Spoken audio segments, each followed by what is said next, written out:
कैसे हैं? सब ठीक ठाक हैं, फिट फाट हैं, A1 फाइन शाइन। ओए वो तुमने सरद यूनिवर्सिटी वाली मीम चेक की है? एक लड़का आगे कहने लगा, ओए कर्नल तेरी चॉइस पे लानत। मेरी तब से हंसी नहीं रुक रही थी और मैंने कहा चलो यार आप लोगों के साथ भी शेयर करें। तो वाकया कुछ ऐसे है कि भाई मैं आप लोगों से अर्ज करता जा रहा हूँ कि पाकिस्तान में किसी किस्म की काकरोच पार्टी की ज़रूरत नहीं है। ये एक दुश्मन की साजिश है, तो आप लोग जलती पे तेल का काम नहीं करें। वो खैर है यार, बड़े थे आप लोगों के, आप लोगों को भी हाथ नहीं उठाना चाहिए था।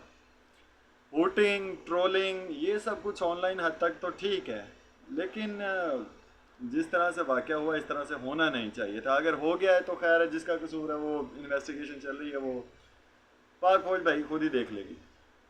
तो जाहिर बात है जब कोई बंदा वर्दी में कहीं पे जाता है तो अदारे का नाम और वो सारी चीज़ें लाइन पे लगी होती हैं, लेकिन काइंडली यूनिवर्सिटी इंतज़ामिया से भी गुजारिश है कि इन बच्चों के खिलाफ कोई FIR वगैरह दर्ज करवाने ना बैठ जाना। और हम किसी भी किस्म के एडवेंचर के मुतहम्मिल नहीं हैं। तो काकरोच जनता पार्टी बनाने का ख्वाब छोड़ दो, क्योंकि वो ऑलरेडी बनी बनाई है। जिन काकरोचों को ज़्यादा नहीं ना टिक के बैठना आ रहा, तो चलो आओ मैं तुमको नई बिजनेस मॉडल सीरीज, तुम पता लग जाता है भाई तुम कितने पानी में हो, तुम्हारी डिग्री किसी काम की है भी या नहीं। So how to be an CEO। अब तुम कहोगे कि how to be a CEO होता है, तो भाई मेरा CEO मेरी मर्जी। मैंने तो रेबिटो पे काम शुरू कर दिया है और साथ में मुख्तलिफ किस्म के बिजनेस मॉडल लेके आ रहा हूँ, जिनमें बाय बाय के मॉडल भी रहेंगे काफ़ी सारे। तो देखते रहें। अब how to be CEO series, क्योंकि मेरे ख्याल में पाकिस्तान की सारी और उसके बाद में इंडिया की सारी ये कॉकरोच पार्टी को समझाना कि भाई अभी आप लोग कोई ऐसा चांस नहीं लो।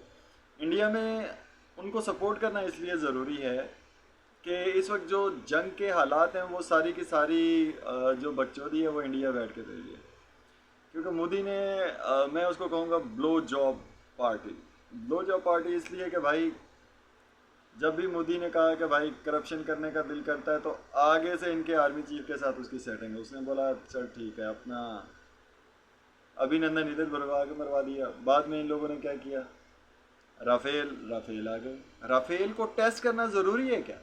भैंचो तुम लोगों ने ले लिया है तो लेके अपने घर पे रखो।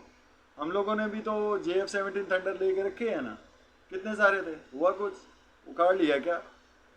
तो इस तरह से करके टेस्ट नहीं करने का, क्योंकि अभी हमारे पास इतना टाइम नहीं है। और 2035 तक अगर आप लोगों के पास 37.5% एफ्रोस्टेशन, मतलब कि पूरे का पूरा इलाका जंगलात से एशिया का नहीं होता है, ब्रिक्स का नहीं होता है, तो ब्रिक्स का गद्दार कौन है? ब्रिक्स का गद्दार है इंडिया।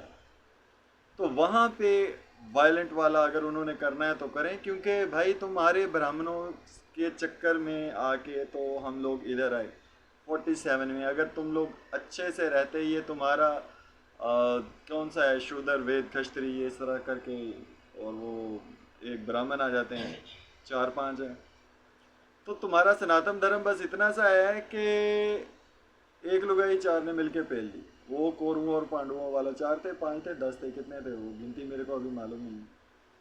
तो ये तुम्हारे ये श्लोकों में इधर उधर से है। तो मेरे साथ भी सारी टीम दुबई में काम करती रह गई, और उन लोगों के साथ रह के बंदा इतना तो उनके फिल्म ड्रामा भी बता ही देते हैं ना कि भाई इनके यहाँ चल क्या रहा है।